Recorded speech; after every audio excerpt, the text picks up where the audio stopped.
नमस्कार, मैं हूं नीलू। तो देखिए, नेतन्याहू अब अमेरिका दौरे पर है। जी हां, बुधवार को वो अमेरिका पहुंच रहे हैं। ये बड़ी खबर हम आपको बता रहे हैं। और नेतन्याहू इतने डरे हुए क्यों हैं? क्योंकि जिस तरह से बातचीत हुई है ओमान में, उसके बाद यही कहा जा रहा है कि अब बातचीत नेतन्याहू नहीं चाहते। वो चाहते हैं कि देखिए, अब बातचीत ना हो, अब हमला हो। और जिस तरह के स्थिति इस वक्त अमेरिका के सामने, वो बातचीत का रुख अख्तियार करना चाहता है। पहले दौर की जो बातचीत हुई वो बहुत ज़्यादा बेहतर नहीं रही। यानी कि देखिए, बातचीत हुई लेकिन किसी नतीजे पर नहीं पहुंचा गया। बताया जा रहा है दूसरे दौर की बातचीत होगी, लेकिन वो कब होगी, क्या होगी, क्या दूसरे दौर की बातचीत में भी कोई शांति वार्ता में कुछ ऐसी बात सामने आएगी जिससे लगेगा कि अब युद्ध नहीं होगा, स्थिति ठीक हो जाएगी। बात नेतन्याहू की कर रहे हैं। बुधवार को अमेरिका के अगर दौरे पर हैं तो आखिर क्या वजह रही कि इतनी जल्दी वो अमेरिका के दौरे पर जाना चाहते हैं, वहां पर ट्रंप से मुलाकात करना चाहते हैं, उनके सैन्य अधिकारियों के साथ मुलाकात करने चाहते हैं। देखिए, नेतन्याहू अब डर गए हैं ईरान से।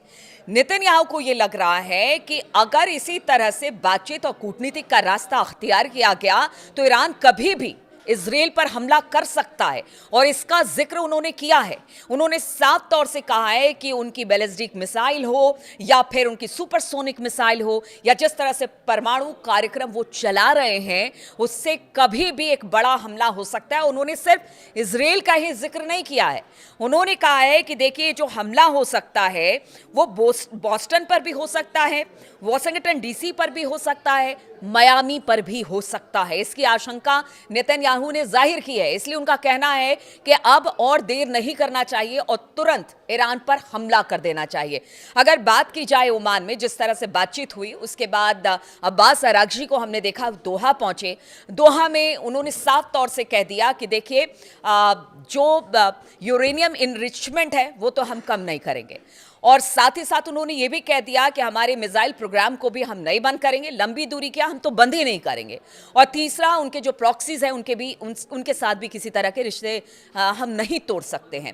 उस बात की चर्चा हम करेंगे और विस्तार से बताएंगे अब्बास अरागची ने और क्या क्या कहा।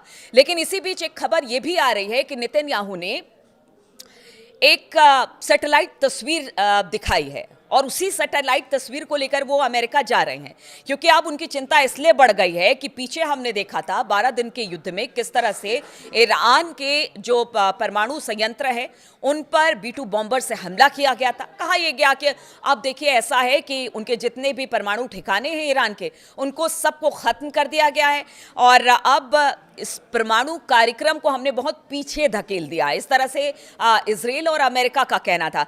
लेकिन जो फैक्ट्स सामने आ रहे हैं, नेतन्याहू को डर है कि जो तस्वीरें सामने आई है उसमें वो कह रहे हैं कि हमने जो बीते 12 दिन का युद्ध हुआ उसमें करीब करीब 20 ऐसे चिन्हित ठिकाने थे जिनको अमेरिका और इजराइल ने मिलकर ध्वस्त किया था।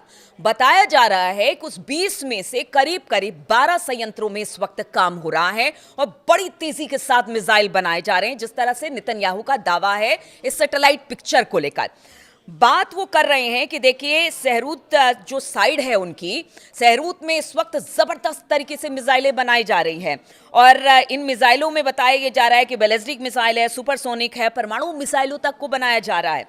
वहीं अगर फोर्डो की बात की जाए तो बताया जा रहा है नेतन्याहू की तरफ से, और ऐसा कहना भी है, जो जानकार बताते हैं कि देखिए, यहाँ पर करीब करीब 60% तक यूरेनियम इनरिचमेंट का काम हो गया है ईरान की तरफ से और वो कभी भी परमाणु परीक्षण कर सकता है। इस बात का खतरा भी अब नेतन्याहू को है।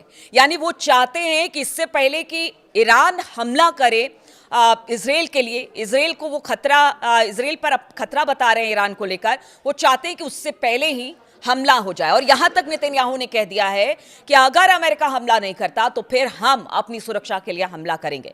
तो जो ट्रंप बात कह रहे थे कि देखिए, बातचीत से बीच का रास्ता, क्योंकि देखिए तुर्की जो है वो अमेरिका के साथ है और इधर अगर सऊदी अरेबिया की बात की जाए तो वो इजराइल के साथ है और ये दोनों चाहते हैं कि हमला हो, लेकिन अमेरिका जो है वो पहल नहीं करना चाहता है, कूटनीतिक की बात करना चाहता है। अब अगर बात की जाए जिस तरह से स्टीव विटकॉफ रुबिकॉफ पहुंचे थे, कुशनर पहुंचे थे बातचीत के लिए, और कुछ दिन पहले ये तस्वीर भी आई थी कि किस तरह से अब्राहम लिंकन पर वो जब पहुंचे, अपने लोगों से बातचीत की, तो उन्होंने एक्स पर एक ट्वीट भी इससे लेकर किया था कि देखिए हम बातचीत का रास्ता अख्तियार करना चाहते हैं और बातचीत के जरिए ही समाधान ढूंढना चाहते हैं। तो क्या अब अमेरिका को भी लगने लगा है कि स्थिति अमेरिका के लिए भी ठीक नहीं है? इस वक्त खुद ट्रंप अभी मिड टर्म चुनाव में जाने वाले हैं, उससे पहले वो नहीं चाहते कि किसी तरह का हमला हो, लेकिन नेतन्याहू की बेसब्री इतनी ज्यादा है, उनको इतना डर सताने लगा है कि अब वो कह रहे हैं कि नहीं हमला किया जाए। इधर अगर अब्बास अरागची की बात की जाए तो उन्होंने साफ तौर से कहा कि देखिए अब तक जो महाशक्ति बनकर घूम रहा था इजराइल, और गजा पर जो उन्होंने किया है, गजा में इतने लोगों की जेनोसाइड की है उन लोगों ने, और जब ईरान के अंदर अगर प्रदर्शनकारी सड़कों पर उतरते हैं, अमन शांति खराब करने की कोशिश करते हैं, हम उसको लेकर अगर रोकते हैं तो फिर अमेरिका और इजराइल खड़ा हो जाता है कि देखिए ये कैसे कर सकते हैं, लेकिन आप जो गजा में कर रहे हैं उसका क्या। उन्होंने साफ तौर से कहा कि वो गजा और फिलिस्तीनियों के साथ हैं, वो उनके साथ हमेशा खड़े रहेंगे, क्योंकि जिस तरह की जो एक इंटरनेशनल लॉ कहता है, क्या वो लॉ कुछ ही देशों पर अप्लाई होता है? क्या वो अमेरिका या इजराइल जैसे देशों पर लागू नहीं होता? यानी स्पष्ट कर दी है ईरान ने अपनी स्थिति कि अब जो भी होगा उसका जवाब दिया जाएगा। और देखिए जून में जिस तरह से हमला हुआ बीते साल, उसके बाद से लेकर अब तक आप समझिए कितनी जल्दी ईरान ने इन सब बातों को समझा है कि अब चुपचाप रहकर काम नहीं चलेगा। अगर इनसे लड़ना है, यानी अमेरिका और इजराइल से लड़ना है, तो आपको अपनी शक्ति को बढ़ाना होगा। और पीछे हमने देखा कि ईरान के जो आर्मी चीफ थे या फिर जो एयरफोर्स के चीफ हैं, उन्होंने साफ तौर से कहा है कि इस बार तो हमला, एयरफोर्स भी अपनी पूरी भागीदारी, और एयरफोर्स पूरी तरह से तैयार है। देखिए पीछे जब हमला किया गया था 12 दिन के युद्ध में, तो एयरफोर्स वहां पर नहीं था, मिसाइलें दागी जरूर गई थी, इससे इजराइल को भी नुकसान हुआ था, लेकिन वहां पर एयरफोर्स का जिक्र नहीं किया गया था। आप ये समझिए एयरफोर्स का जिक्र क्यों हो रहा है। जानकार ये बताते हैं कि क्या कहीं ऐसा तो नहीं है कि ईरान के एयरफोर्स में कुछ ऐसे विमान जुड़ गए हैं जो नेक्स्ट जेन के हैं, जिससे बहुत ज़्यादा तबाही आ सकती है। इसलिए जो एयरफोर्स के सेना प्रमुख हैं वो कह रहे हैं, या फिर आर्मी चीफ जो है वो कह रहे हैं कि इस बार एयरफोर्स भी अपनी पूरी भूमिका निभाने वाला है।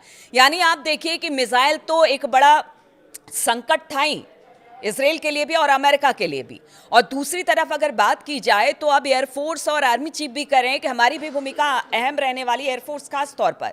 तो बीते दिनों जब हमने वीडियो बनाया था उसमें कहा था कि कुछ जहाज आ रही है रूस से, कुछ जहाज आ रही है चीन से, या फिर नॉर्थ कोरिया से कुछ जहाज आ रही है। तो क्या इसके मायने यही थे कि अब ईरान को इतना सबल और इतना ताकतवर बना दिया जाए कि अब वो किसी से भी लड़ सकता है?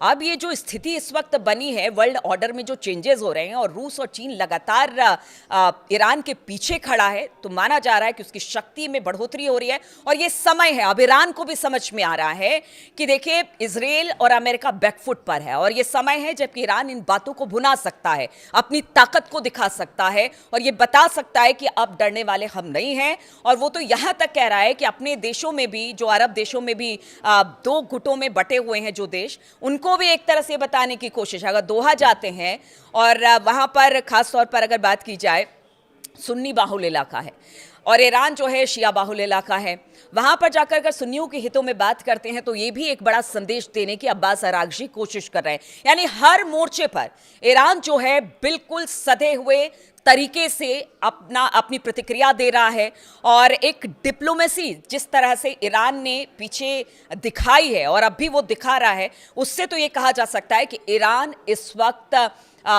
अपनी बात मनवाने में सही साबित हो रहा है और कहीं ना कहीं नेतन्याहू को पीछे धकेल रहा है। अगर बात की जाए अभी कुछ दिन पहले ही, देखिए हमने आपको बताया था कि जिस तरह से नेतन्याहू ने कहा था कि जब जनवरी में एक बार ट्रंप हमला करने वाले थे, अमेरिका हमला, तो उन्होंने कहा कि नहीं अभी मत करिए। उनको लग रहा था कि शायद अंदर खाने इतना ज़्यादा विरोध ईरान में हो रहा है और जो वहां पर स्थितियां बनी हैं, शायद वहां पर खामनेई साहब को अपदस्थ कर दिया जाए, यानी हमें हथियार उठाने की जरूरत ही ना पड़े और वहां पर आंतरिक कलह इतनी ज्यादा हो जाए कि वहां पर खुद ही खामनेई साहब को मतलब वहां की जनता ही उन्हें हटा दे। लेकिन ऐसा कुछ नहीं हुआ, अब सब कुछ नॉर्मल है। अब ईरान बिल्कुल सामने से बैटिंग कर रहा है, लेकिन इस बीच नेतन्याहू के लिए चिंता इसी बात की है कि क्या वो अपने आप को बचा पाएंगे। जब वो कहते हैं कि उनकी मिसाइलें हमारे लोगों तक पहुंच रही है, तो क्या वो अपने आप को बचा पाएंगे। अब देखिए, बात ये हो रही है कि जितनी जगह पर जो परमाणु इस वक्त कार्यक्रम चल रहे हैं, ईरान कभी भी ये परमाणु जो कार्यक्रम उसके थे और वो अपने कार्यक्रम को आगे बढ़ा सकता है। यूरेनियम उसके पास अच्छा खासा है, इस बात का भी डर है। लेकिन वो एक तरह से जानकार बताते हैं कि अमेरिका के साथ अगर वो परमाणु कार्यक्रम पर बातचीत कर रहा है तो ये भी बताने की कोशिश कर रहा है कि देखिए, हमने ऐसा कुछ नहीं किया है और ठीक है, आपकी बात को हम मान लेंगे। अब अब्बास अरागची का वो बयान भी आपको बता देते हैं कि किस तरह से उन्होंने बयान दिया है। ईरान ने अमेरिका की सैन्य धमकियों और नए प्रतिबंधों के बावजूद यूरेनियम इनरिचमेंट प्रोग्राम पर झुकने से इनकार कर दिया है। ईरान के विदेश मंत्री अब्बास अरागची ने रविवार को जोर देकर कहा कि तेहरान कभी भी अपने यूरेनियम संवर्धन को नहीं छोड़ेगा। तेहरान में एक पब्लिक फोरम में बोलते हुए अरागची ने कहा कि तेहरान अपनी परमाणु नीति बदलने के लिए किसी दबाव में नहीं आएगा। आप देखिए कि लगातार आगे से इस वक्त ईरान सबको धमकी दे रहा है। धमकी क्या दे रहा है? बहुत दिनों से वो ये बात कह रहा है कि एक गलती और ये जो अमेरिका है और इजराइल के लिए बड़ी गलती मानी जाएगी। समाचार एजेंसी है AFP, उसके अनुसार अरागची ने बताया कि ईरान को अमेरिका पर बहुत कम भरोसा है और ये बार बार, चाहे वो अली खामनेई साहब हो या फिर विदेश मंत्री हो वहां के, वो लगातार ये कहते रहे हैं कि हमें अमेरिका पे भरोसा नहीं है। अरागची की ये टिप्पणी ऐसे समय में आई है जब ईरान और अमेरिका सालों बाद ओमान में उनकी मुलाकात हुई, बातचीत हुई। अरागची ने परमाणु वार्ता पर अमेरिका की गंभीरता को लेकर भी सवाल उठाया और कहा कि तेहरान इस बातचीत के बारे में चीन और रूस से सलाह ले रहा है। अब देखिए, दो ऐसे देश हैं जिसने कि इतना मजबूत ईरान को कर दिया है कि अब जो भी कदम ईरान उठाएगा वो चीन और रूस से सलाह लेने के बाद भी उठाएगा और इस बात को बिल्कुल क्लियर कर दिया गया है। अंतर्राष्ट्रीय मीडिया की मौजूदगी में लोगों को संबोधित करते हुए अरागची ने बिल्कुल साफ किया कि यूरेनियम इनरिचमेंट तेहरान के लिए एक नॉन नेगोशिएबल मुद्दा है। उन्होंने कहा कि हम इनरिचमेंट पर इतना जोर क्यों देते हैं और इसे छोड़ने से मना क्यों करते हैं, भले ही हम पर युद्ध थोप दिया जाए। ईरानी विदेश मंत्री ने कहा कि किसी को भी हमारा व्यवहार तय करने का अधिकार नहीं है। अरब सागर में America aircraft carrier USS Abraham Lincoln की मौजूदगी का जिक्र करते हुए उन्होंने कहा कि हम उनकी मिलिट्री तैनाती से डरते नहीं हैं। अरागची ने कहा कि ईरान को वॉशिंगटन पर बहुत कम भरोसा है और सवाल उठाया कि वॉशिंगटन कूटनीति के लिए प्रतिबद्ध है। ईरानी विदेश मंत्री ने इस बात पर जोर दिया कि तेहरान किसी भी ऐसे समझौते पर सहमत नहीं होगा जो उनकी आजादी को कमजोर करे। अमेरिका और ईरान सालों के बाद पिछले शुक्रवार को ओमान में बैठे, बातचीत हुई। बैठक के बाद ईरान के विदेश मंत्री अब्बास अरागची और ट्रंप के विशेष दूत स्टीव विटकॉफ, जेरेड कुशनर शामिल हुए। दोनों पक्षों ने बातचीत को अच्छा बताया, लेकिन ठीक उसके 2-3 घंटे के बाद एक नया सैंक्शन लगा दिया गया अमेरिका की तरफ से। ट्रंप ने कार्यकारी आदेश पर हस्ताक्षर किए जिसमें उन देशों पर नए टैरिफ लगाने की बात कही जो कि ईरान के साथ व्यापार जारी रखते हैं। वॉशिंगटन ने ईरान से तेल निर्यात से जुड़ी शिपिंग फर्मों और जहाजों पर भी अतिरिक्त प्रतिबंध लगा दिया। तो देखिए, अब आप कितना भी प्रतिबंध लगाए, अब ईरान तैयार है और ईरान तैयार है, इसीलिए इजराइल और नेतन्याहू इस वक्त चिंता में है। और ये भी कहा जा रहा है कि देखिए, चूंकि अमेरिका ने कहा है कि वो किसी युद्ध में नहीं कूदेगा, तो एक बार फिर से यही स्ट्रेटेजी तैयार की गई है कि इजराइल हमला करे और फिर यह कहा जाए कि ईरान ने पलटवार किया तो अमेरिका इजराइल के साथ आया। अब देखिए कि कहां पर ये बातें आगे जाती है। जो शांति वार्ता है दूसरे दौर में पहुंचती है तो पहुंचने के बाद किसी मुकाम तक जाती है कि नहीं जाती है, इस पर हमारी नजर रहेगी। लगातार बदलते परिप्रेक्ष्य में क्या कुछ होता है, इस पर लगातार हम आपको अपडेट देते रहेंगे।